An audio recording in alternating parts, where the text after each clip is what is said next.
Bismillahirrahmanirrahim. Alhamdulillahirabbil alamin. Hamdan katsiran tayyiban mubarakan fih kama yuhibbu rabbuna wa yardah. Wassalatu wassalamu ala nabiyyina Muhammadin wa ala alihi wa sahbihi ajma'in. Amma ba'du. Kembali kita membaca kitab Ushulus Sunnah karya Al-Imam Ahmad bin Hanbal rahimahullahu taala dengan syarah atau penjelasan dari Syekh Sa'ad bin Nasir Asy-Syadzili hafizahullahu taala. Halaman 87. Al-Imam Ahmad bin Hanbal mengatakan, "Warajmu haqqun 'ala man zana wa qad uhsina." Hukuman rajam itu benar adanya, dijatuhkan kepada orang yang berzina dan dia telah muhsan. Yang dimaksud dengan hukuman rajam adalah hukuman dalam bentuk seseorang ditanam setengah badan di tanah, kemudian dilempar dengan kerikil-kerikil kecil, batu kerikil kecil sampai ia mati. Ini namanya hukuman rajam. Tentunya ini hukuman yang mengerikan, hukuman yang berat. Dan ini menunjukkan betapa bobroknya, betapa fatalnya perbuatan zina, sehingga hukumannya pun sangat-sangat mengerikan. Kemudian kita lihat penjelasan dari syarih, beliau mengatakan, yajibu rajmuz zani al-muhsani.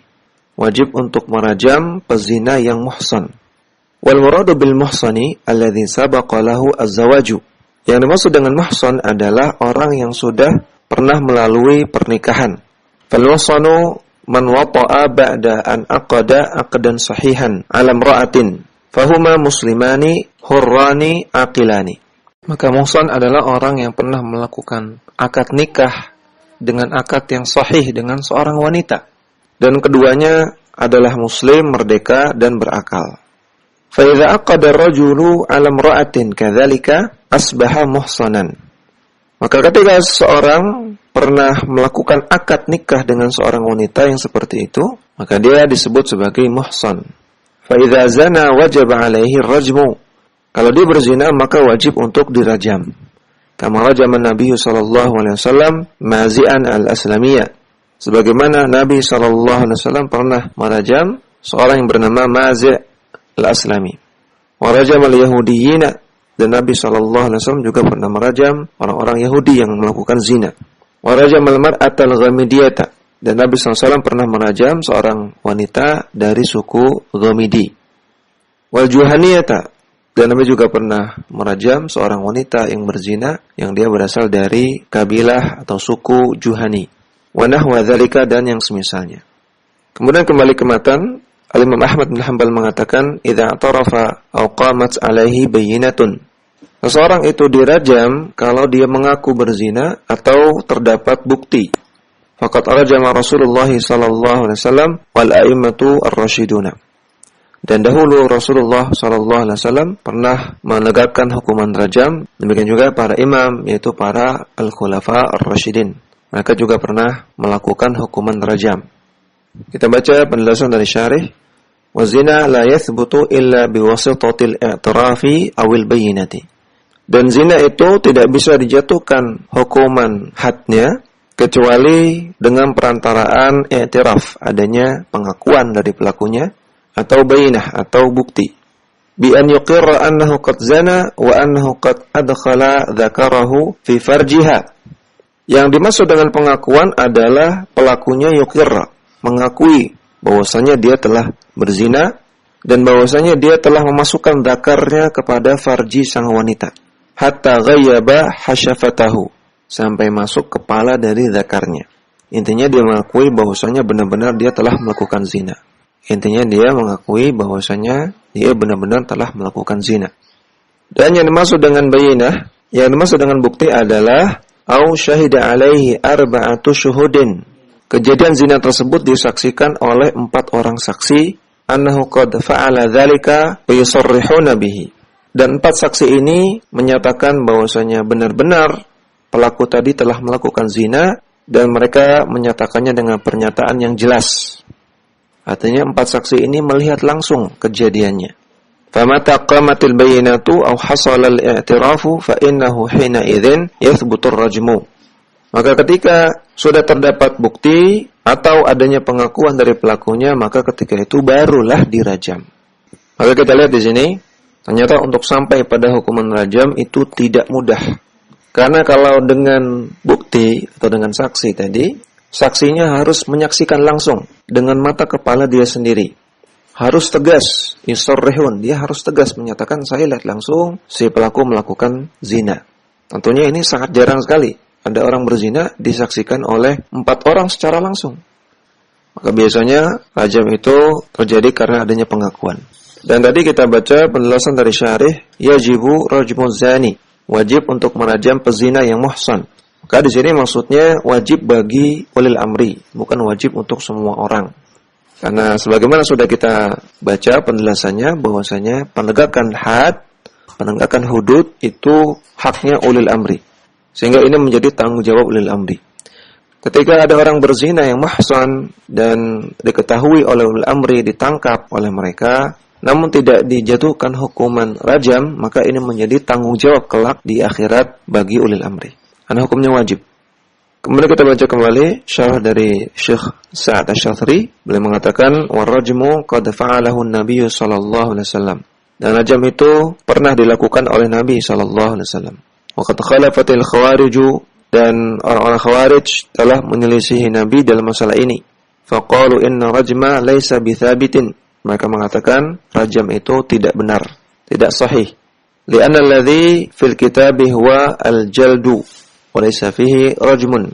Karena kata mereka yang ada di dalam Al-Qur'an adalah cambuk, hukuman cambuk, bukan rajam. Liqaulihi ta'ala, berdasarkan firman Allah Ta'ala, az-zaniyatu waz-zani fajlidu kulla wahidin minhuma mi'ata jaldatin. Berzina perempuan dan juga pezina laki-laki, cambuklah masing-masing mereka sebanyak 100 cambukan. Wala ta'khudhukum bihima ra'fatun fi dinillahi. Dan janganlah kalian kasihan kepada mereka berdua dalam rangka menegakkan agama Allah. Surat An-Nur ayat kedua. Lakin hadzal istidlalun ghairu sahihin. Namun pendalilan seperti ini adalah pendalilan yang tidak benar. Li'anna al-lafdha al-'amma fil kitabi yumkinu takhsisuhu biwasitati sunnati. Karena lafaz yang umum di dalam Al-Qur'an itu bisa ditakhsis, bisa dikecualikan oleh as-sunnah, oleh hadis. Fa inna sunnata tubayyinul kitaba wa tuwaddihu al-murada bihi. Karena sunnah itu menjelaskan Al-Qur'an dan menjelaskan maknanya. Walidzalika fa kama anna al-kitaba yukhassisu ba'dahu ba'dan, fakadzalika sunnatu tubayyinu al-kitaba wa tukhassisuhu.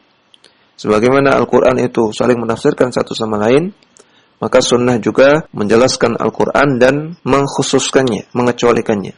Fal ayatu li ghairil muhsani. Maka pemahaman yang benar, ayat di atas surat An-Nur ayat kedua itu bicara tentang pezina yang ghairul muhsan, yang tidak muhsan. Artinya dia pelaku zina yang belum pernah merasakan akad nikah, belum pernah menikah sebelumnya. Ammal muhsanu faqad jaa fil hadithi anna Nabiy sallallahu alaihi wasallam qala. Adapun untuk pezina yang muhsan, maka terdapat dalam hadis bahwasanya Nabi sallallahu alaihi wasallam bersabda, "Khudhu anni qad ja'ala Allahu lahunna sabila." Ambillah dariku, maksudnya ambillah ilmu dariku. Pegang perkataanku ini. Qad ja'ala Allahu lahunna sabila, Allah telah jadikan bagi mereka, bagi pezina yang wanita sabilan. Sabilan di sini maksudnya haddan, hududan. Allah telah tetapkan bagi pezina had, hukuman had. Al-bikru bil bikri jaldatu mi'atin wa taghribu amin. Kalau yang berzina adalah bikr dengan bikr, perawan dengan perjaka, maka hukumannya adalah dicambuk 100 kali dan diasingkan selama 1 tahun. Wa thayyibu bi thayyibi al-jaldu war-rajmu. Adapun kalau thayyib, orang yang pernah menikah dengan orang yang pernah menikah, maka hukumannya adalah dicambuk dan dirajam. Kita lihat catatan kaki nomor 1. Rawahu Muslimun min hadithi Ubadah ibn Samit. Hadis riwayat Muslim dari hadisnya Ubadah bin Samit radhiyallahu anhu. Qala Nawawi fi syarhihi 'ala Muslimin. Al-Imam Nawawi dalam syarah Sahih Muslim beliau menjelaskan, wa ajma'al ulama'u 'ala wujubi jaldi zani al-bikri mi'atan. Para ulama telah sepakat, tidak ada khilafiyah tentang wajibnya mencambuk pezina yang bikr, yang perawan atau perjaka, dicambuk 100 kali. Wa rajmil muhsani wa huwa ats-tsayyibu. Dan ulama juga sepakat, tidak ada khilafiyah tentang dirajamnya pezina yang muhsan. Dan muhsan ini sama dengan ats-tsayyib. Wa lam yukhalif fi hadza ahadun min ahli al-qiblati. Dan tidak ada satu orang pun yang menyelisihi hukum ini dari kalangan ahlul kiblah. Tidak ada orang Islam satupun yang menyelisihi hukum ini di zamannya Imam Nawawi. Illa mahakal qadhiyu Iyadun wa ghairuhu anil khawariji wa ba'dul mu'tazilati. Kecuali sebagaimana dinukilkan oleh Al-Qadhi Iyad bahwasanya orang-orang Khawarij dan juga sebagian orang Mu'tazilah mereka menyelisihi atau menentang hukum rajam ini. Kan nizami wa ashabihi fa innahum la yaqulu birrajmi. Seperti seorang yang bernama Nizam, orang Mu'tazilah dan juga para murid-muridnya. Mereka tidak mengakui adanya hukuman rajam di dalam Islam. Tentunya ini orang-orang menyimpang dan tidak berpengaruh kepada ijma' ulama. Tetap kita katakan adanya hukuman cambuk atau hukuman rajam bagi pezina ini adalah ijma' ulama, kesepakatan ulama, tidak ada khilafiyah. Waqad tawatara anna Nabiyya sallallahu alaihi wasallam rajama wa rajama ashabuhu. Dan terdapat dalil yang mutawatir yang sangat banyak yang menunjukkan bahwasanya Nabi sallallahu alaihi wasallam melakukan hukuman rajam. Demikian juga banyak dalil yang menunjukkan para sahabat Nabi juga melakukan hukuman rajam. Sehingga jelas sekali bahwasanya hukuman rajam ini memang ada dalam Islam dan terus berlaku sampai hari kiamat. Dan ini ijma' ulama, tidak ada khilafiyah. Oleh karena itu tidak boleh kita mengatakan hukuman rajam ini hukuman yang sadis, atau mengatakan hukuman rajam ini adalah hukuman barbar, atau mengatakan hukuman rajam ini sudah tidak relevan atau semisalnya. Perkataan-perkataan seperti ini bisa menyebabkan kekufuran karena menolak ajaran Islam, karena menolak banyak sekali dalil dari Al-Quran dan As-Sunnah. Dan adanya hukuman rajam yang Allah tetapkan ini, kita yakini pasti ada maslahat yang besar. Di antaranya, untuk mencegah terjadinya zina. Bayangkan ketika seorang pezina itu dirajam, maka orang yang ingin berzina akan berpikir ulang. Tidak akan berani dia untuk melakukan zina. Karena kalau dia melakukan zina tertangkap, hukumannya rajam. Ini masalahnya besar untuk mencegah dan untuk memberangus perbuatan zina. Dan juga tadi sudah kita jelaskan bahwasanya hukuman rajam ini tidak mudah. Artinya tidak mudah orang itu dijatuhkan hukuman rajam. Banyak sekali kriteria-kriteria yang harus dilewati. Dia harus muhsan, dia harus ada pengakuan atau ada saksi dari 4 orang yang melihat secara langsung, sehingga tidak mudah untuk menjatuhkan hukuman rajam. Tidak serta-merta ada orang berzina langsung dirajam, tidak. Ya, kemudian kita kembali ke matan. Imam Ahmad bin Hanbal mengatakan, "Wa man intaqasa ahadan min ashabi Rasulillah sallallahu alaihi wasallam aw abghadahu bihadatsin kana minhu aw dzakara musawi'ahu kana mubtadi'an." Orang yang merendahkan satu orang saja dari para sahabat Rasulullah sallallahu alaihi wasallam atau membenci seorang sahabat karena sebuah peristiwa yang terjadi padanya, atau dia menyebutkan keburukan-keburukan para sahabat, maka ketahuilah orang ini adalah mubtadi' ahlul bid'ah. Hatta yatarahhama alaihim jami'an wa yakunu qalbuhu lahum saliman. Sampai dia mau mendoakan rahmat kepada seluruh sahabat Nabi dan sampai hatinya itu salim, hatinya bersih terhadap para sahabat Nabi. Artinya hatinya tidak ada kebencian kepada para sahabat Nabi. Syarih menjelaskan, "Dzakarul muallifu hahuna ma yata'allaqu bi makanati ashabi Rasulillah sallallahu alaihi wasallam." Di sini Imam Ahmad menyebutkan tentang pembahasan yang terkait dengan kedudukan para sahabat Nabi.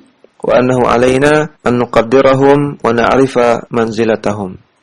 Dan wajib bagi kita untuk menempatkan para sahabat sesuai dengan kedudukan mereka dan juga kita mengetahui kedudukan mereka yang mulia. Waqad warada fil hadithi anna Nabiyya sallallahu alaihi wasallam subba indahu ba'du ashabihi. Dan terdapat dalam hadis bahwasanya pernah di sisi Nabi sallallahu alaihi wasallam ada sahabat Nabi yang dicela. Fa ghadiba lidzalika, maka Nabi pun marah. Wa qala, dan Nabi bersabda, "La tasubbu ashabi." Jangan kalian mencela sahabatku. Falau anna ahadakum anfaqa mithla Uhudin ma balagha mudda ahadihim wala nasifahu. Andaikan di antara kalian ada yang berinfak sebesar gunung Uhud berupa emas, maka tidak akan bisa menyamai, menandingi pahala dari sedekah 1 mud makanan yang dilakukan oleh sahabat Nabi, wala nasifahu, dan bahkan tidak bisa menandingi setengah dari pahalanya sahabat tersebut. Di catatan kaki nomor 1, hadis ini riwayat Al-Bukhari dari sahabat Abu Sa'id Al-Khudri dan juga riwayat Muslim dari sahabat Abu Hurairah. Waqad ja'at an-nusus fi ats-tsana'i 'ala sahabati Rasulillah sallallahu alaihi wasallam. Dan terdapat banyak dalil yang memuji para sahabat Rasulullah sallallahu alaihi wasallam. Kalau Allah Ta'ala berfirman, Muhammadur Rasulullah, Muhammad adalah Rasulullah. Walladzina ma'ahu asyidda'u 'alal kuffar, ruhama'u bainahum. Dan orang-orang yang bersama beliau, yaitu para sahabat, mereka adalah orang-orang yang keras, tegas kepada orang-orang kafir dan penyayang terhadap sesama orang-orang yang beriman. Surat Al-Fathu ayat 29. Maka ayat ini memuji para sahabat. Dikatakan para sahabat itu bersikap tegas kepada orang kafir dan penyayang kepada orang-orang beriman. Walidzalika la yajuzu li ahadin ay yantaqisa ahadan minas sahabati. Oleh karena itu enggak boleh siapapun merendahkan satu orang saja dari para sahabat, apalagi kalau semua sahabat. Karena Allah dan Rasulnya memuji para sahabat, maka bagaimana mungkin ada orang malah mencela sahabat? Wa ma waqa'a minas sahabati fa huwa ijtihadun minhum lil musibi minhum ajrani wal mukhti'i minhum ajrun wahidun. Adapun kesalahan yang terjadi pada individu-individu para sahabat, maka itu adalah ijtihad mereka. Di antara mereka ada yang musib, ada yang benar, maka mereka mendapatkan 2 pahala. Dan di antara mereka ada yang keliru dalam ijtihadnya, maka yang keliru tetap mendapatkan 1 pahala. Alama madha wa taqaddama ma'ana ar-raddu 'ala ar-rafidati wa man salaka tariqatahum alladziina yaqdihuna fi sahabati Rasulillah sallallahu alaihi wasallam. Dan telah berlalu penjelasan kita yang berupa bantahan terhadap orang-orang Syiah Rafidhah dan orang-orang yang menjalani jalannya Syiah Rafidhah yang mereka suka mencela para sahabat Rasulullah sallallahu alaihi wasallam. Masalah larangan mencela para sahabat dan wajibnya untuk memuliakan para sahabat telah dibahas di awal-awal kitab ini. Nah, yang jadi pertanyaan, mengapa Al-Imam Ahmad membahas ini kembali? Maka jawabannya ini dalam rangka untuk membela sebagian sahabat yang terjerumus ke dalam zina tadi. Karena telah disebutkan tadi ada Ma'iz Al-Aslami, ada wanita Qamidiyah, ada wanita dari suku Juhani yang melakukan zina dan mereka masih tergolong para sahabat. Maka tidak boleh kita mencela mereka. Tidak boleh mencela para sahabat yang terjerumus dalam maksiat zina ini. Karena sebagaimana sudah kita jelaskan, sahabat itu tidak maksum. Individu-individu sahabat itu tidak maksum. Mereka bisa terjerumus ke dalam kesalahan. Di antaranya terjerumus dalam zina. Namun dibandingkan dengan keutamaan-keutamaan yang dimiliki oleh para sahabat, maka kesalahan-kesalahan yang mereka lakukan itu tidak ada apa-apanya. Dan mereka diampuni oleh Allah Subhanahu wa Ta'ala. Sehingga tetap saja tidak boleh kita mencela sahabat 1 orang pun. Kemudian Al-Imam Ahmad bin Hanbal mengatakan, "Wa nifaqu huwal kufru." Dan nifaq itu adalah kekufuran. Nifaq itu nama perbuatannya, nama orangnya adalah munafik. Jadi munafik itu nama orangnya, bukan perbuatannya. Apa itu munafik? Al-Imam Ahmad menjelaskan di sini, ayakfura billahi wa ya'budu ghairahu wa yudhhiral islama fil alaniyati. Itu ketika seseorang kufur kepada Allah dan menyembah yang lain, namun dia menampakkan bahwasanya dia adalah orang Islam secara alaniyah, secara terang-terangan.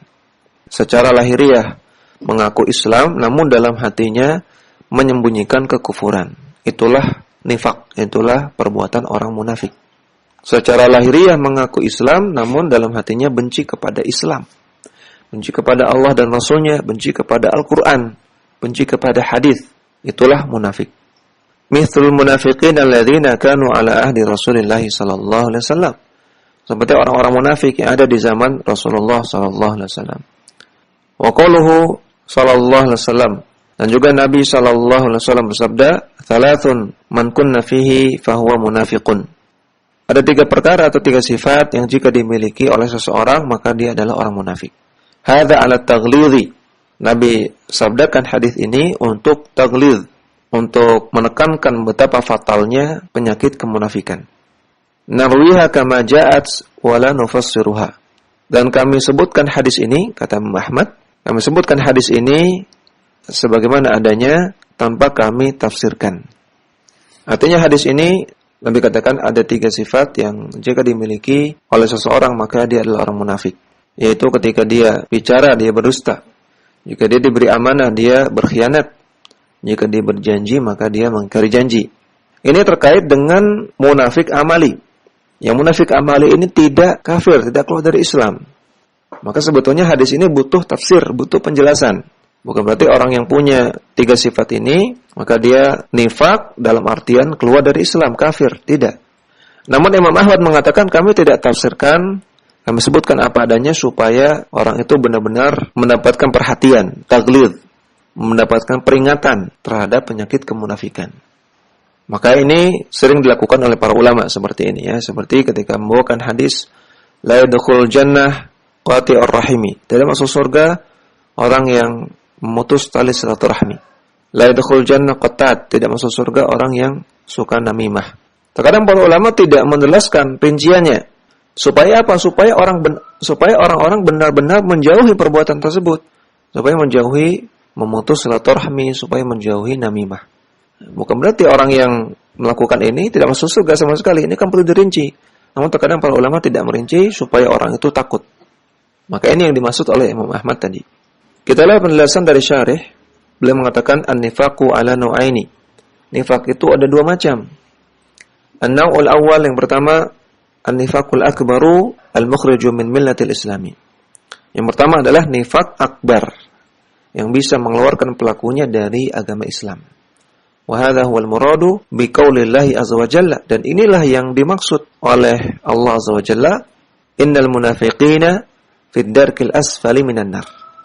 Sesungguhnya orang-orang munafik itu berada di kerak neraka yang paling bawah. Orang munafik ada di neraka yang paling bawah, berarti yang paling ngeri. Surat An-Nisa ayat 145. Maka ayat ini menunjukkan bahwasanya orang munafik itu selevel dengan orang kafir, karena berada di neraka yang paling mengerikan. Sehingga orang munafik itu kafir, keluar dari Islam, yaitu yang nifaknya nifak akbar. Wa sifatu hadzal nifaqil akbari ayudhiral insanu nafsahu linnasi annahu muslimun. Dan ciri-ciri nifak akbar adalah ketika seseorang menampakkan dirinya di hadapan manusia, di hadapan masyarakat, bahwasanya dia muslim. Wa ya'mala a'malal muslimi fi dhahiri. Dan dia mengamalkan amalan-amalan orang Islam secara lahiriah. Lakin fil batini yakunu kafiran. Namun dalam hatinya, dalam batinnya, dia menyimpan kekufuran. Sawa'un kana kafiran bi amrin ya'maluhu atau kana kafiran bi amrin yadhunnu annahu la yuaddi lil kufri. Baik di dalam hatinya menyimpan perkara kekafiran yang memang dia lakukan itu, yang dia tahu ini sebetulnya kekafiran, atau dia melakukan kekafiran yang dia menyangka itu bukan kekafiran, tapi pada hakikatnya itu kekafiran, namun dia tidak menyangka itu. Fa inna ba'dal ibadi yuaddi a'malan yadhunnuha la tuaddi bihi lil kufri fayakunu dzalika dzambu mukaffiran. Karena sebagian orang mereka melakukan amalan-amalan yang dia menyangka itu tidak membawa kepada kekufuran, namun sejatinya perbuatan tersebut adalah dosa yang mengantarkan kepada kekufuran. Seperti tadi, orang yang mengkritik, orang yang mencela hukuman rajam, atau orang yang mencela orang yang menutup aurat dengan sempurna. Banyak orang yang menyangka perbuatan seperti ini tidak termasuk kekufuran, padahal sejatinya ini perbuatan kekufuran. Karena mencela syariat Islam, karena mencela apa yang ada dalam Al-Quran, karena mencela apa yang ada dalam hadis. Sehingga contoh orang munafik adalah kalau dia menampakkan keislaman, mengamalkan amalan-amalan orang Islam, namun dalam hatinya benci kepada jilbab syar'i misalnya. Dalam hatinya benci kalau ada orang melakukan sholat berjamaah di masjid. Hatinya benci kepada adanya adzan. Hatinya benci terhadap pengharaman daging babi, terhadap pengharaman khamr. Nah, maka ini contoh orang munafik zaman sekarang. Menampakkan Islam namun dalam hatinya menyembunyikan kekufuran. Wa min amthilati hadza qauluhu ta'ala.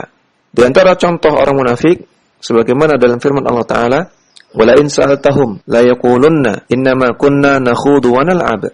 Ketika engkau tanya mereka di sini adalah orang-orang yang menghina Rasulullah sallallahu alaihi wasallam dan para sahabatnya. Dikatakan Rasulullah dan para sahabatnya adalah orang-orang yang gendut-gendut, yang mereka penakut ketika bertemu musuh, yang mereka adalah pemalas dan semisalnya. Jika engkau tanya kepada mereka yang mengatakan perkataan seperti ini, mereka akan menjawab, sesungguhnya kami hanya nakhudu wa nal'ab, hanya menghabiskan waktu dan hanya main-main saja, hanya bercanda. Qul abillahi wa ayatihi wa rasulihi kuntum tastahzi'un. Katakanlah kepada mereka, apakah dengan Allah, dengan ayat-ayatnya, dengan Rasulnya kalian memperolok-olok? kalian menjadikan sebagai bahan olok-olok, la ta'tadhiru qad kafartum ba'da imanikum. Tidak perlu kalian meminta maaf, sungguh kalian telah kufur setelah sebelumnya kalian beriman. Surat At-Taubah ayat 65 sampai 66. Fayakunu mudhiran lin-nasi sya'iral islami wa yusalli ma'an nasi wa yuaddi zakata malihi. Maka orang-orang ini dia menampakkan Islam di depan orang-orang, menampakkan syariat-syariat Islam. Dia salat bersama orang-orang dan dia membayar zakat dari hartanya. Wa yasumu syahra ramadhana wa yahujjul baita wa ya'tamiru wa yuaddi a'malan salihatan. Dia juga berpuasa di bulan Ramadan, dia juga berhaji ke Baitullah, dia juga berumrah, dan juga dia melakukan amalan-amalan saleh lainnya secara zahir. Lakin indahu amrun kufriyun yaj'aluhu yakhruju min dinil islami. Namun dalam dirinya terdapat perkara-perkara kekufuran yang membuat dia keluar dari agama Islam. Fahadha huwa an-nifaqul akbaru. Inilah nifaq akbar. Wa qad dzakara Allah fi awaili suratil Baqarah syai'an min ahwalihim minha qauluhu ta'ala. Dan Allah di awal-awal surat Al-Baqarah telah menyebutkan beberapa keadaan orang-orang munafik. Allah Ta'ala berfirman, "Wa minan nasi may yaqulu amanna billahi wa bil yaumil akhir wa ma hum bimumin." Di antara manusia ada yang mereka mengatakan kami beriman kepada Allah dan hari akhir, namun sejatinya mereka tidak mengimaninya. Yukhadi'una Allah wal ladzina amanu wa ma yakhda'una illa anfusahum wa ma yash'urun. Mereka membuat tipu daya terhadap Allah dan orang-orang yang beriman, namun sejatinya mereka membuat tipu daya kepada diri mereka sendiri, namun mereka tidak mengetahuinya. Surat Al-Baqarah ayat 8-9. Wa bayyana anna fi qulubihim maradan, thumma dzakara annahum yanqasimuna qismaini. Dan Allah jelaskan bahwasanya dalam hati mereka terdapat penyakit. Dan Allah juga jelaskan bahwasanya mereka itu ada dua macam, ada dua golongan. Qismun qadin tamasa qalbuhu bil kulliyati, yaitu golongan orang munafik yang telah Allah tutup hatinya secara total. Wa haitsu la ya'rifu ma'rufan wa la yunkiru munkaran wa la yakunu ma'ahu minal imani syai'un. Yaitu orang munafik yang sama sekali tidak mengetahui mana yang ma'ruf dan juga tidak mengingkari kemungkaran. Dan dalam dirinya sudah tidak ada iman sama sekali. Atsani yang kedua, wa qismun yakunu marratan indahu imanun yaj'aluhu ya'rifu tariqa wa ya'rifu ma yasiru fihi bimathabatil baraqi alladhi yudhi'u lahu thumma ba'da dzalika tadlumu alaihi. Yaitu golongan orang-orang munafik yang terkadang dia masih memiliki iman, yang dengan iman yang dia miliki tersebut terkadang dia mengetahui mana yang benar, ya'rifu tariq, dia mengetahui jalan yang benar, sehingga dengan demikian dia bisa berjalan karena adanya barak, karena adanya lampu yang meneranginya. Thumma ba'da dzalika tadlumu alaihi. Kemudian setelah itu, setelah imannya hilang, kemudian menjadi gelap lagi. Wa hakadha ahlun nifaqi faminhum man yakunu kal a'ma alladhi la yushahidu tariqahu wa yatakhabbatu fihi. Maka demikianlah orang-orang munafik. Di antara mereka ada yang seperti orang-orang buta, yang dia tidak bisa melihat jalan yang benar, dan dia pun terseok-seok, tersandung-sandung dalam berjalan. Minhum man yakunu kasairi fi dhulumati in adaa lahu syai'un sara qalilan wa illa ada ila dhulumatihi al-ula. Dan di antara mereka ada yang seperti orang yang berjalan di dalam kegelapan. Ketika ada sedikit lampu yang meneranginya, dia bisa berjalan sedikit. Wa illa ada ila dhulumatihi al-ula. Ketika tidak ada lampu lagi, maka dia kembali kepada kegelapannya yang pertama. Wala syakka anna al-qism al-awwala ashaddu halan min al-qism ats-tsani.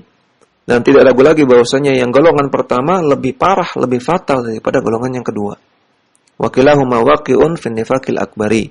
Dan dua golongan tersebut dua-duanya jatuh pada nifaq akbar. Maka kita dapati ada orang munafik yang dalam dirinya masih ada kebaikan, namun dalam hatinya menyimpan kekufuran, kebencian kepada Islam, kebencian kepada Allah dan Rasulnya, kebencian kepada Al-Quran, kebencian kepada hadis. Walaupun dalam dirinya ada sedikit kebaikan, yang dengan kebaikan ini dia bisa jalan sedikit, dia bisa mengetahui sedikit jalan kebenaran. Namun tetap saja dia dihukumi sebagai orang munafik dan statusnya sama seperti orang kafir. Namun perlu diperhatikan, orang munafik ini selama dia menampakkan keislaman, selama dia menampilkan dirinya sebagai orang Islam, ya, maka kita perlakukan dia sebagai orang Islam. Karena perkara hati kita tidak ketahui. Yang mengetahui hanya Allah Subhanahu wa taala. Selama dia menampakkan keislaman, tidak menampakkan kekufurannya, maka kita perlakukan dia sebagai orang Islam. Kita berikan hak-hak orang Islam kepada dia. Namun di akhirat, status dia tetap selevel sama seperti orang kafir. An-naw'u tsani, jenis yang kedua, an-nifaqul asgharu. Nifaq asghar atau nifaq kecil. Wa huwa alladhi yakunu fil abdi sifatun min sifatin nifaqi taj'aluhu yadhharu syai'an min asl islami khilafa ma yutinuhu. Yaitu ketika seorang hamba memiliki sifat-sifat kemunafikan yang membuat dia menampakkan sesuatu secara lahiriah, yang sesuatu ini min aslil Islam, termasuk ajaran Islam. Namun khilafa ma yutinuhu, apa yang disimpan dalam hatinya berbeda lagi. Atau dengan kata lain, antara ilmu dan amalan itu berbeda. Antara ucapan dan perbuatan berbeda dengan ilmu dan keyakinan dia. Namun dalam hatinya tidak menyimpan kekufuran. Kalau nifaq asghar. Namun apa yang dia kerjakan, apa yang dia ucapkan berbeda dengan apa yang dia ketahui. Dia mengetahui berdusta itu dosa, dan dia sampaikan kepada orang-orang tidak boleh berdusta, namun dia sendiri berdusta. Ini contoh nifaq asghar. Atau misalnya orang yang menyuruh salat, namun dia tidak salat. Dan semisalnya. Ini nifaq asghar. Wa hadza ma'siyatun wa dhanbun wa qad yakunu kabiratan lakinnaha la tukhriju min dinil Islam. Maka yang seperti ini adalah sebuah maksiat dan sebuah dosa, dan terkadang juga termasuk ke dalam dosa besar. Namun tidak mengeluarkan pelakunya dari agama Islam. Famin khisalihi al-kadhibu.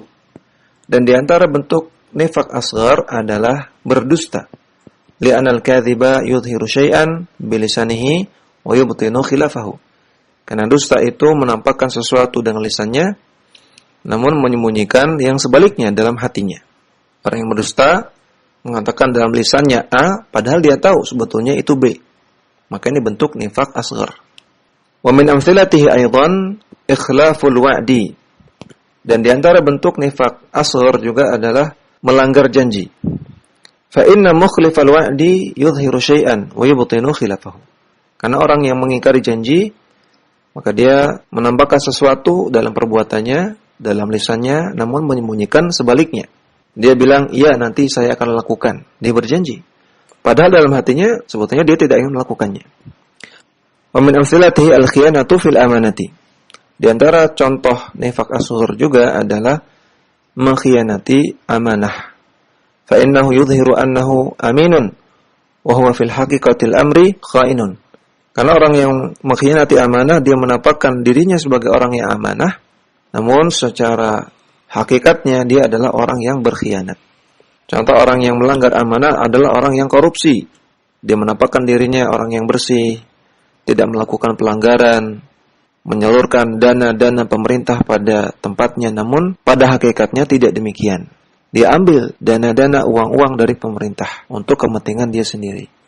Ini termasuk nifaq asghar. Qala al-mu'allifu wan nifaqu huwal kufru. Dan Imam Ahmad mengatakan nifaq adalah kekufuran. Hadza huwa an-naw'ul awwalu min anwa'in nifaqi. Maksudnya ini adalah jenis nifaq yang pertama. Wa huwa an-nifaqul akbar, yaitu nifaq akbar. Ayakfura billahi wa ya'budu ghairahu. Lakin fi dhahiri yudhhirul islama fil alaniyati. Yaitu ketika seseorang kufur kepada Allah dan menyembah selain Allah, namun secara zahirnya dia menampakkan keislaman fil alaniyah, secara lahiriah. Mithlu al-munafiqina alladzina kanu fi ahdin nubuwati. Contohnya orang-orang munafik yang ada di masa Nabi sallallahu alaihi wasallam. Demikian yang bisa kita baca, mudah-mudahan bermanfaat. Wassallallahu ala nabiyina Muhammadin wa ala alihi wa sahbihi.